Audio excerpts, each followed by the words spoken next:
Hi guys, welcome to week 1 of distance learning. So this is going to be extended learning on when you learned about y equals mx plus b, so slope-intercept form. So direct variation is a form of slope-intercept form.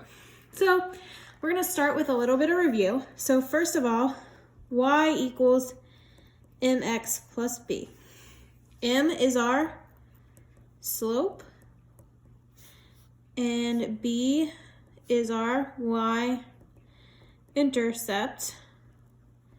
which just means this is where our our line crosses the y-axis. And this is how we move from point to point on the line. So first question says find the equation. So when I'm saying an equation, it's talking about y equals mx plus b of a line that contains the points 3, 3, and 7, 11. So the first thing you want to do is find the slope.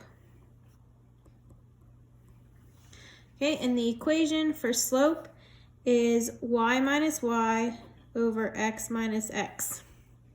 So I like to label my points. So this 3 is an x, this 3 is a y, this 7 is an x, this 11 is a y.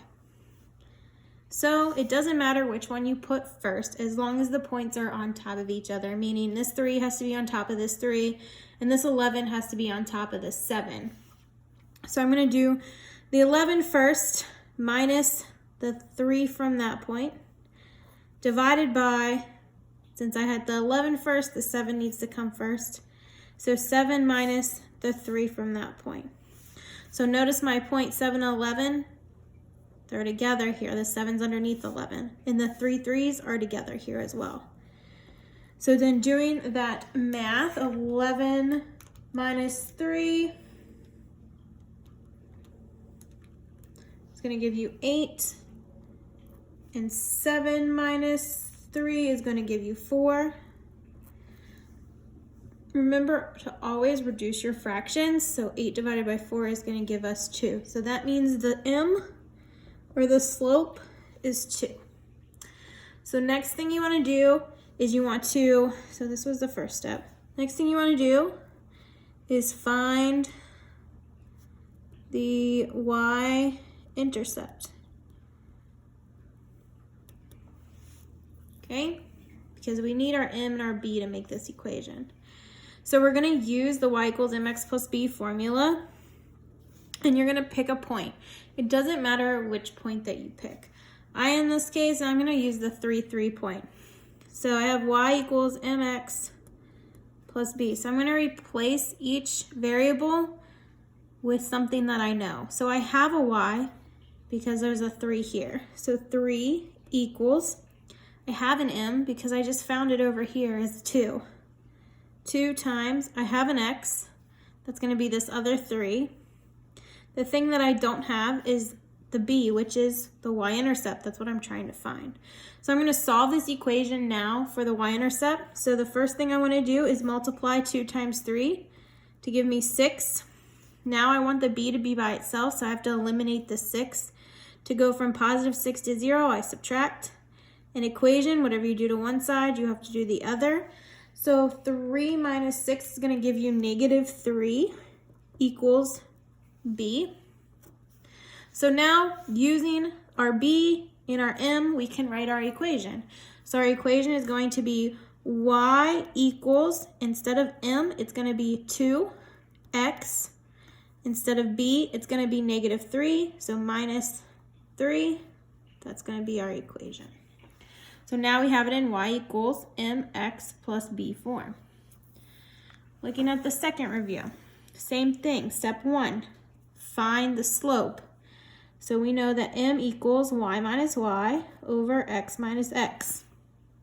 So labeling our points, this is x, this is y, this is x, this is y. Okay, I am going to use this point first. So I'm going to do 0 minus negative 2 divided by 6 minus 2. Notice my 0 and my 6 is lined up, my negative 2 and my 2 is lined up. Now, we have a minus and a negative. So we pretend that's a plus sign because a negative and a negative give you a positive. So 0 plus 2 is 2. 6 minus 2 would be 4. Simplifying, we are going to get 1/2. So our new slope is 1/2. Now to find our b, second step, we're going to use the equation y equals mx plus b and replace the variables with numbers that we know. So again, it doesn't matter which point you use. I'm going to use this one here, the 6, 0. So the y is going to be 0. My m is 1/2. My x is 6. We don't know the b, that's what we're trying to find, our y-intercept. So first thing I'm going to do is take 1/2 times 6, so half of 6 is 3. Subtract 3 from both sides. And again, I'm going to get b equals -3. So rewriting our equation, it's going to be y equals mx, so m is 1/2 x, plus b, so in this case it's -3. Okay, so that's our review on the equations.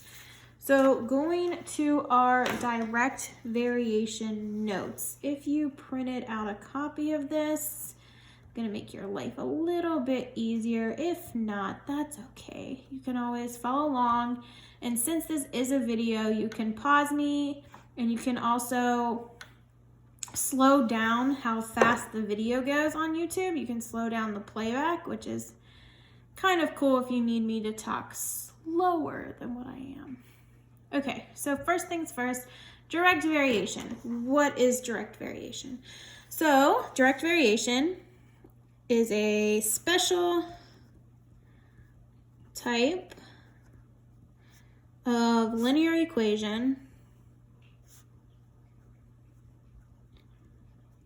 which is just a line. So it's a special type of line that shows a direct relationship between two variables. So two variables.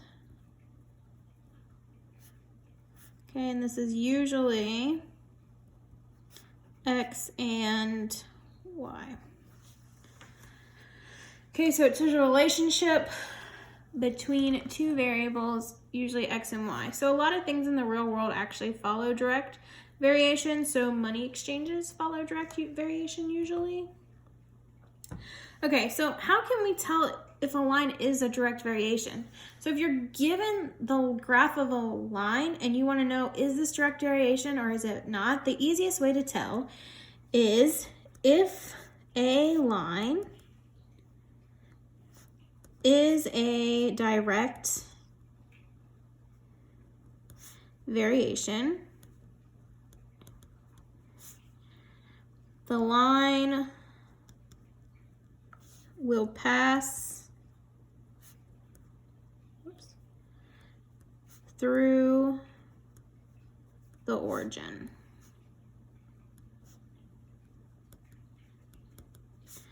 And remember that origin is always 0, 0. So it's right smack dab in the middle where our x and y axis cross.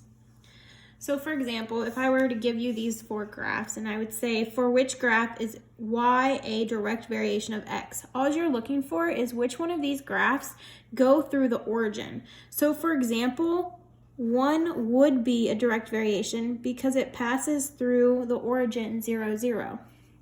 2 is not a direct variation because it doesn't go through the origin. 3 would be a direct variation because it goes through the origin. 4 would not be because it doesn't go through the origin. So it's kind of really easy to tell when you have the graph if it's a direct variation or not. Okay, so equations. I didn't mean to make this plural, but I did. There's only one equation for a direct variation. So if an equation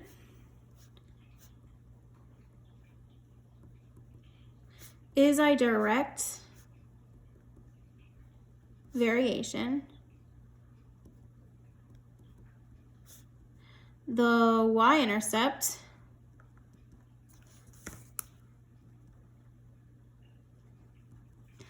or b, as we know it, is always 0. Which this makes sense because we talked about up here that it would cross the y-axis at 0. Y-axis is always the y-intercept. So if it's crossing the y-axis at 0, then the y-intercept is going to be 0. So it's always 0. So the equation for a direct variation, I know what you want to say. You probably want to say y equals mx plus 0. Okay, we're not going to put 0. Okay, it's actually y equals mx. But instead of this m, because direct variation is such a fancy thing, they're going to replace the m with a k. So instead of y equals mx, it's going to be y equals kx is going to be our equation. Now, I know what your next question is. What is k? So k is just the constant of variation. So slope is a constant because it's telling you you're going to move this far up and this far to the right every time. It's constant every time you go from one point to another. So they decided to name k, or the constant of variation, k. Why? I don't know, but that's what it is. So, for example, if I were to give you a bunch of graphs, for which equation does y vary directly with x? What is the constant of variation?